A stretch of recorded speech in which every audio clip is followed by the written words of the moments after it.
வணக்கம். ஒரு வார்த்தை, அந்த ஒரே ஒரு வார்த்தை விவேகானந்தரின் கற்பனா சக்தியை புரட்டி போட்டு விட்டதாம்.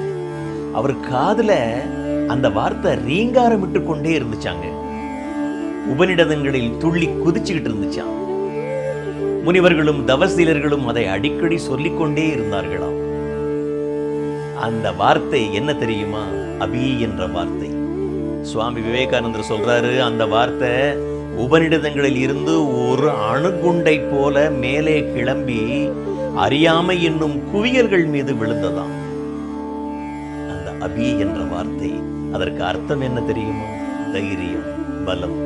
இந்த வார்த்தை தான் சுவாமி விவேகானந்தரை புது புது விளக்கங்கள் கொடுக்க தோண்டியது. அது என்ன விளக்கங்கள் அவர் கொடுத்தாரு? வாட் இஸ் ரிலிஜியன் கேட்டாங்க சாமி கிட்ட. ஸ்ட்ரெங்க் இஸ் ரிலிஜியன் அப்படின்னாரு. Courage is religion, fearlessness is religion அப்படின்னு சொன்னாரு. The remedy for weakness is not brooding over weakness சொன்னாரு. Be bold, be brave, take all the responsibilities on your shoulders சொன்னாரு. இதை சொல்ல தூண்டிய வார்த்தை அபி. If anything weakens you physically, intellectually, emotionally and spiritually, reject as poison. இவ்வளவு தைரியமாக விவேகானந்தரை சொல்ல தூண்டியது அந்த வார்த்தை அபி.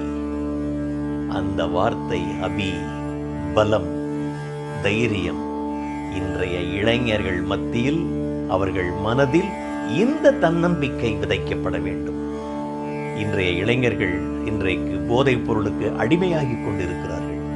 விவேகானந்தரின் ஆற்றல் மிகுந்த இந்த சொற்கள் அவர்கள் காதுகளில் விழ வேண்டும், அவர்கள் உள்ளங்களில் விதைக்கப்பட வேண்டும். அதற்கு நாம் முயற்சி செய்ய வேண்டும். நன்றி, வணக்கம்.